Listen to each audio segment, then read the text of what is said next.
রমজানের এই রোজার শেষে এলো খুশির ঈদ। এই গানটা যেমন আমাদের সাথে, আমাদের ঈদের সাথে, বাঙালির ঈদের সাথে মিশে আছে, তেমন ঈদের খুশিটাকেও অনেক গুণ বাড়িয়ে দেয় এই নজরুল সঙ্গীত। আসলে এই নজরুল সঙ্গীতের পেছনের একটা ইতিহাস আছে। ইতিহাসটা অন্য কোনো দিন শেয়ার করব। আজকে হচ্ছে ঈদ পালন করছি, এইরকম একটা ভিডিও নিয়ে আসলাম। এবারের ঈদটা অন্যরকম এবং অনেক আনন্দে কেটেছে। আর আমাদের বাসারও আর কি বলবো, সদস্য জয়েন হয়েছে, যেমন আমার ছোট ভাইয়ের বউ। তো ওর সাথে ঈদ করতে খুবই ভালো লাগলো।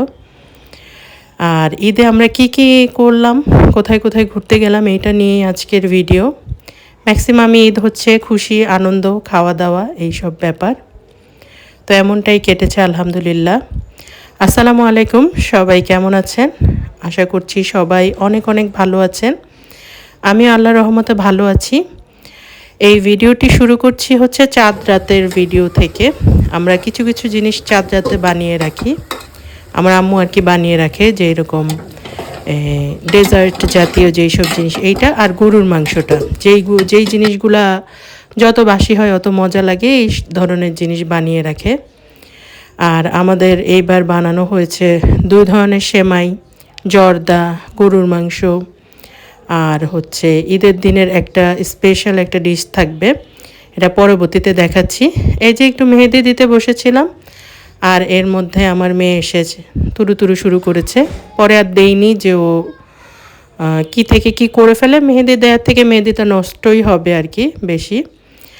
আর এই নাস্তাটা করছি, এটাই আমাদের রাতের এবং সকালের নাস্তা। যেহেতু দীর্ঘ 1 মাস রুটি পরোটা কিছু খাওয়া হয়নি, একটু ক্রেভিং কাজ করছিল, এই কারণে রুটি খেলাম।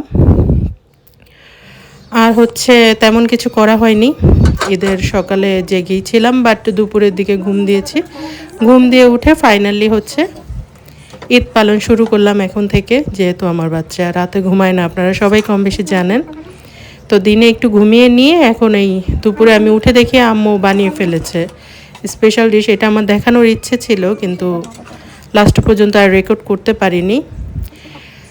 যাই হোক, এখন খেতে বসে গেলাম। এটা হচ্ছে হায়দ্রাবাদি চিকেন দম বিরিয়ানি রান্না করেছে বাসমতি চালের, আমার খুবই পছন্দের। তো এটাই এখন লাঞ্চটা সেরে নিচ্ছি। আর চিকেন দিয়ে যেহেতু করা হয়েছে, তো আমার আরও বেশি ভালো লাগে। রাইসগুলো অনেক লং হয়েছে। এইটা আমার বাসায় যেমন আমি রান্না করেছিলাম প্রাণের চাল দিয়ে, আর এটা হচ্ছে একটা পাকিস্তানি চাল।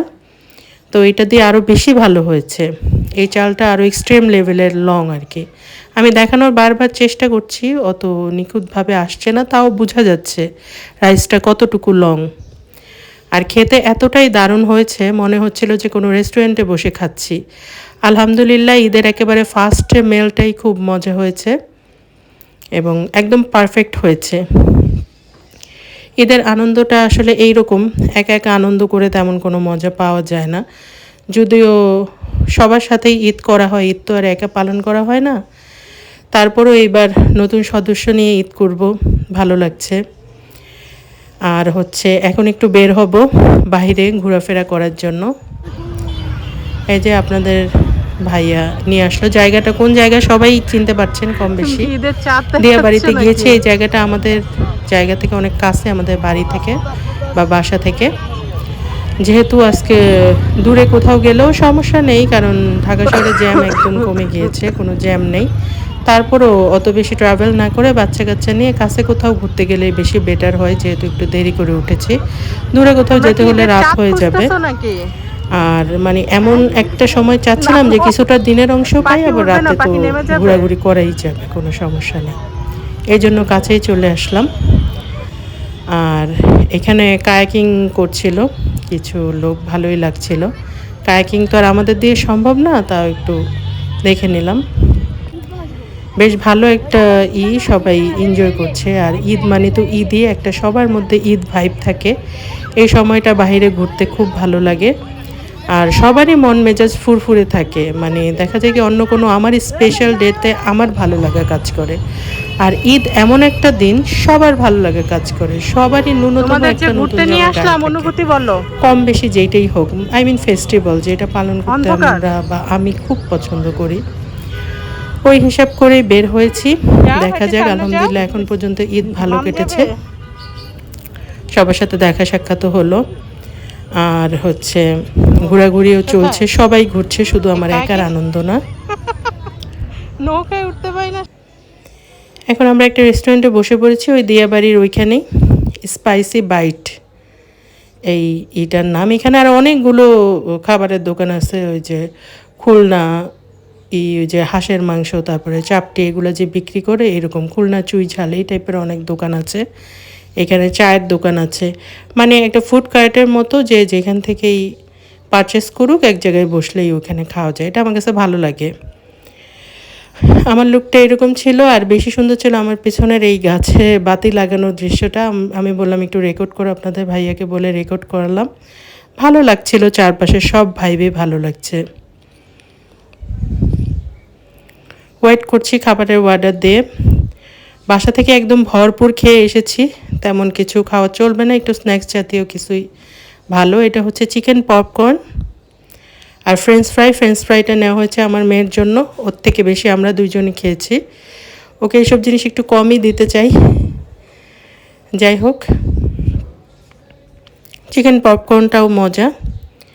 এখানে চিকেন পপকর্নটার প্রাইস হচ্ছে 160 টাকা, আর ফ্রেঞ্চ ফ্রাই হচ্ছে 100 টাকা। আর এটা হচ্ছে পরের দিন, এটাই যে নতুন বউ নিয়ে চলে আসলাম বড় ফুপির বাসায়। বড় ফুপির বাসায় আসলে একটা সুবিধা কি, এখানে সবাই আছে, আত্মীয় স্বজন, দাদাবাড়ির পক্ষের যা আছে সবাই এক জায়গায় আসলেই মানে পাওয়া যায়। এটা আমাদের ঈদের পরের দিনের একটা ট্রেডিশন, সবাই একসাথে আমরা জড়ো হই, ঈদ পুনর্মিলনী বলা যেতে পারে। এই এক বাসায় আসলে সবার সাথে দেখা হয়ে যায়, আর অনেক বেশি আয়োজন করেছে। আর আমার বড় ফুপির হাতের রান্না আমি যত বেশি প্রশংসা করি কম হয়ে যাবে, এত মজার রান্না। আফসোস আমার কোনো দর্শককে আমি খাওয়াতে পারছি না, বাট আমার ফ্যামিলি মেম্বাররা তো অবশ্যই এনজয় করেছে, আমি নিজে এনজয় করেছি। এটা ছিল সন্ধ্যা স্ন্যাক্স আমাদের। বরাবরের মতোই যেতে লেট হয়ে গেছে, তাই সেমাই আর বিভিন্ন মিষ্টি ফল দিয়ে এই সন্ধ্যার খাবার আর কি শেষ করছি। আর এই লাচ্ছা সেমাইটা এত মজা হয়েছে, ঈদে আমি সেমাই একটু কমই খাই, তারপরেও এইবার আম্মুর হাতের ভুনা সেমাই আর এই লাচ্ছা সেমাইটা খুব খুব খুব ভালো লেগেছে। এই যে আমার ফ্যামিলি মেম্বার এখানে সবাই আছে, আলহামদুলিল্লাহ। এরকম দিন যেন বারবার পাওয়া যায়, এরকমটা আশা করি। আর সবাইকে অনেক অনেক ধন্যবাদ এরকম একটা ওয়েলকামিং একটা পরিবেশ করে দেওয়ার জন্য, আলহামদুলিল্লাহ। এখন এখান থেকে আর কি চলে যাব হচ্ছে এবার খালামুনির বাসায়, কারণ ওইখানে দাদা বাড়ির সবাই ছিল, আর খালামুনির বাসায়, মেজো খালামুনির বাসায় মেন আমার, এখানে আসলে আবার নানা বাড়ির সবাইকে মোটামুটি পাওয়া যায়, একদম সবাইকে না, তাও যতটুকু পসিবল। এখানেও বরাবরের মতো দুপুর থেকে আমি রেকর্ড করছি, সকালে আমার কোনো হুঁশ জ্ঞান থাকে না স্বভাবতই।